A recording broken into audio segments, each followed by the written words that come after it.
Get after my friends. And some of these very famous serial killers path. What's the word they say? Pathological uh, serial killers, psychopath serial killers.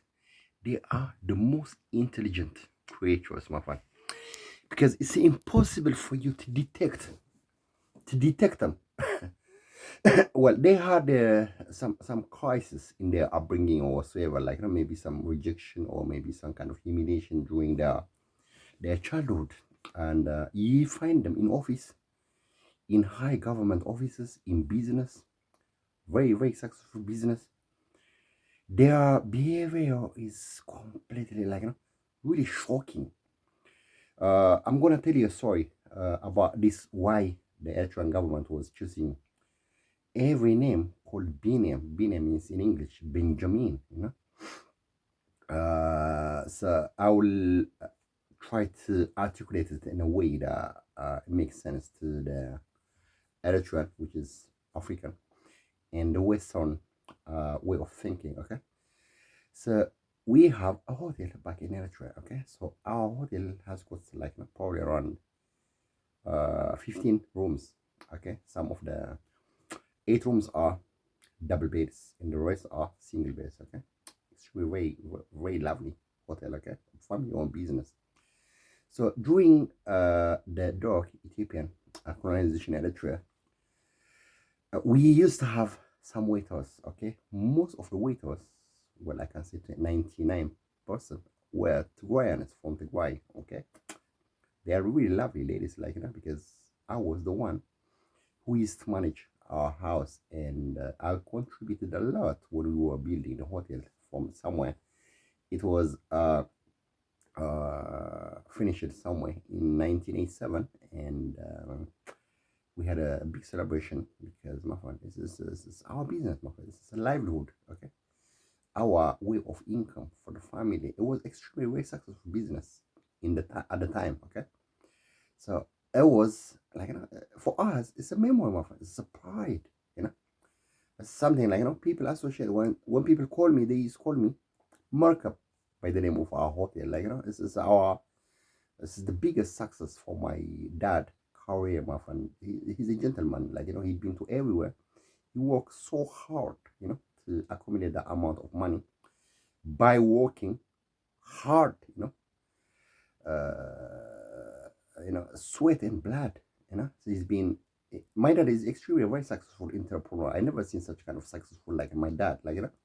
People kind of assess people by how much money they have, but my dad is extremely very risk taker. You know, genius, the most hardworking person I ever know. Not just because my dad, my friend. I do understand people's qualities of characters. They are ethic of work ethics, my friend, discipline, hard work, risk taking. That's some of the traits, behaviors of highly, extremely very successful entrepreneurs, my friend. My dad risked everything to raise us in a very good, stable manner as a family unit, okay? So he's been trading to Saudi Arabia, extremely genius, very hard work man, I'm extremely very proud of my dad, to be honest. And you don't find very successful people who graduate from business schools with MBA, from top universities like Yale, maybe Cambridge or Oxford. My friend, he is a gentleman. He was extremely very successful in the town that we were living in. I'm extremely very highly educated person working for public and private sectors in the UK, in Eritrea, everywhere. I know a lot of different people from every part of the world, So when I do assess and evaluate my dad's success in terms of his character, character of strength, hard work, perseverance, and consistency. My goodness, he's a dad, proper role model dad, So that is, I'm extremely proud of my dad, all his achievement, everything, So I'm not gonna, blow too much trumpet or whatever. I'm not gonna dwell on it, but so we had a hotel, and I was running the hotel, so we built it like from start. All these brick and mortars, and you go the mud, cement, everything. I've been there from the start to finish. So I was running the hotel, and my dad used to have another business somewhere else, going to Ethiopia, maybe to other places. He was all over the place, but I was being the first boy in the family. I was the one who was running. You can say I was the chief executive officer of the hotel, and to a leader to my siblings and all the family members. Okay, so starting from 1987, I'm not 100% sure the month. So that was the time where our family business went live in business, and we used to have a lot of waiters coming from Ethiopia, especially Tigray, and they had a problem, wars during the Ethiopian regime. So these people were vulnerable, and they were running away from their land, and so they were applying for jobs to work as a waiter in our hotel. Okay, so these ladies were living by selling their bodies to other clients, customers. That's the norm, even now in Eritrea and Ethiopia. It's not like people just can have a moral high ground, like, hey, these people, my friend, they are poor. So so we pay them, and that's their choice, and it's not something that you can say no on. Yes, okay. If we want to, we don't want to give them a job, my friend. Okay, we can just hire any simple person, a boy or anything, anyway. Like they don't want to do sleeping with other men. Okay, it's not just an institution that was done for that reason. We had a hotel, and we have a bar, and a restaurant, and bedrooms, everything, my friend. Okay, so these people, the ladies, my friend, they chose that way because they don't have any other means of survival. So even now, if you go to the Middle Eastern countries like Saudi Arabia and Kuwait and Lebanon, Jordan, Egypt, everything, the ladies there living there by selling their bodies at royals in Ethiopia. It's a sort of big industry. It's a norm. It's a way of life there. Okay, and that is because number one, they don't have a lot of education background, and these ladies are vulnerable, so they run away from their native land to somewhere else where people don't know them, so that they can lead that kind of life. Even in the UK, often this prostitution is like a habit, it's a tradition of their way of life, my friend. I'm not blaming them, I'm not just putting really bad image about them, but that's how it is, my friend. In the UK, all this prostitution network, gang, crime after crime, murder, is done by them. I'm sorry to say this, I'm not saying any bad things about them. So the Eritrean government, the leader of the government in Eritrea, he's called Mr. President Isaias Afwerki. A lot of people were saying his mom was working in a bashal. A bashal means like it's a ghetto area, it's really shanty place in Shanti, really deprived area, part of Asmara. It says people drink all this, like we call it suwa, or like H, Allah, it's like this local drink in Eritrea, a bashal. So his mom used to work there.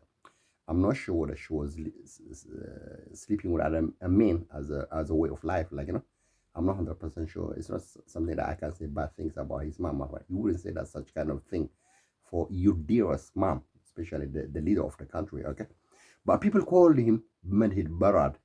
So they have this low regard for his mom's career there. And the man is extremely very vindictive. So he has to exterminate the whole Eritreans for that reason, my friend, because that name, that bad label, name negative, is attached to his mom's name. So people call him Medhin Barad, okay? Because I'm going to relate to my story of my upbringing.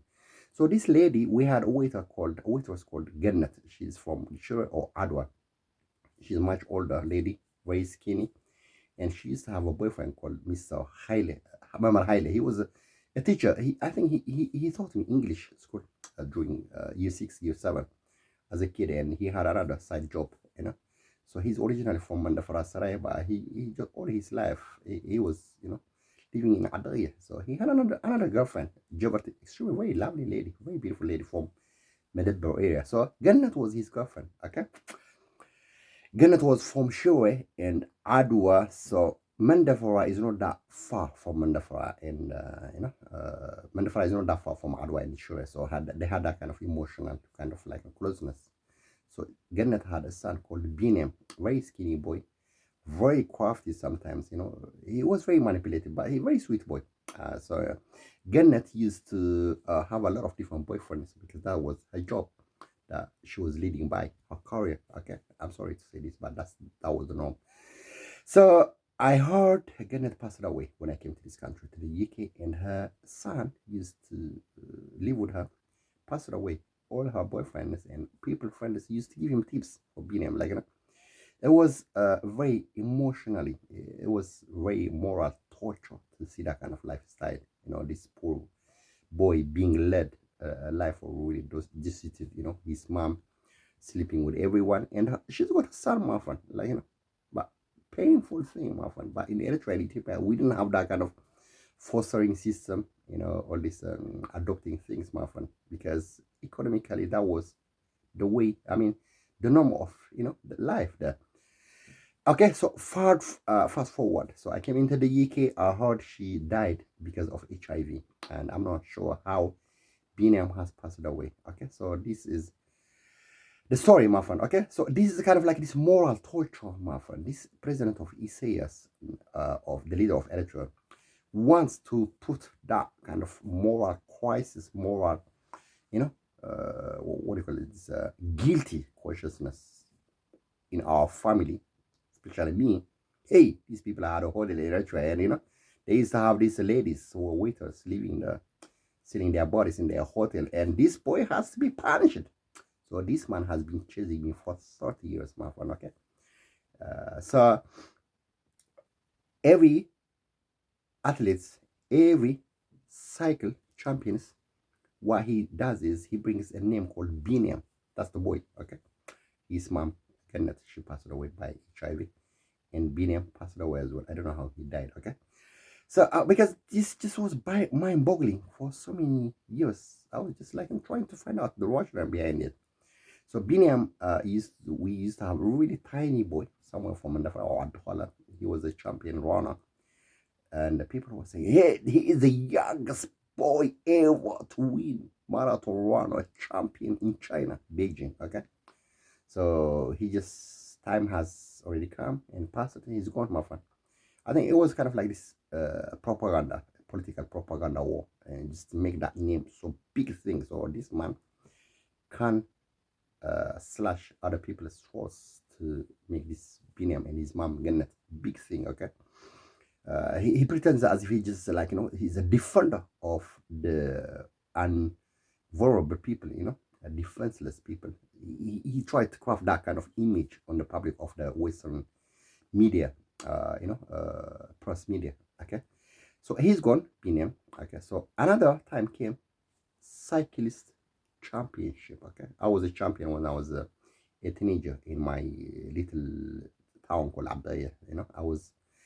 They gave me all this kind of track suit as a kind of prize winner during my high school times, and I was a proper basketball player as well. So I represented my region. I went to Asmara to Butcherfield and Lulmo Corner School. That's where we stayed. I think 1 week or 2 weeks. Okay, so I was extremely very talented and a sportsman as a young guy. Okay, so he brought this guy called Biniam Gama. He was a champion cyclist. He's a really tiny guy. You wouldn't say he's a proper sportsman, but because he's got this name called Gurmai, Biniam Gurmai means like majestic, kind of this royalty name of hey, your majesty, your highness, kind of thing. So he brought this man into the spotlight of the media, the best champion, cyclist champion, my friend. It's all over the world, my friend.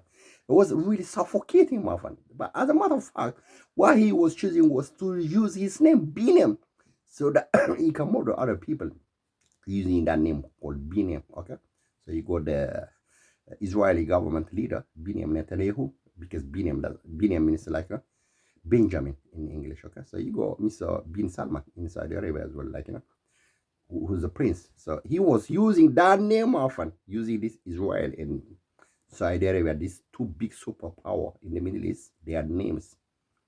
So he bought this man, boy called Biniam Gurmai, so he was a champion for some years. Now he's gone, my friend. Okay, It was this media spin. It's PR, public relationship. Okay, so the whole idea was just to make feed other people like as if he tried to make himself this to have this higher moral ground. That he is like a defender of the defenseless. Like these people, the ladies from the guy, ladies like working as a cheap job, as a basic, the worst job. Like but these electrons made them to work that job. My friend. It's not our fault. It's not the two white people. It is the two white people who are choosing that lifestyle.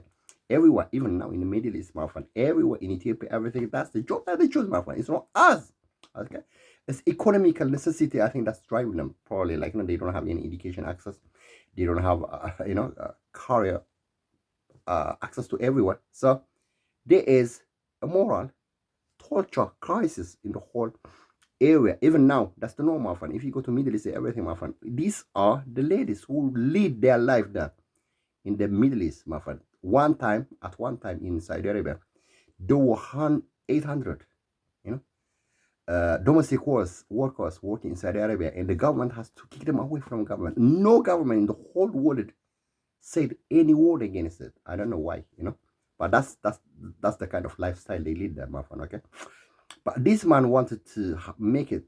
He wants to have this higher moral upground, feeling about himself like I am morally upright man, righteous man, always defending the defenseless weak people, whatever, which is extremely the opposite image about himself. Very crafty man. So, guys, I send this information because I had a lot of people by the name Biniam chasing me, following me, everything like that. So one of them was my ex-wife's closest friend, wife, Ruta. Her name was Biniam, my friend. This guy was just following me everywhere. Okay, that is the story why it is like that. So, being this Shure and Adwa, which was Biniam, which was Gannet, Biniam's mother, was from, which is not that far from Mandafara. They wanted to make a big PR, public relationship stunt, okay, a media kind of spinning thing, and I have to straighten this, So that's how it is, guys. You have a lovely day. Okay, bye.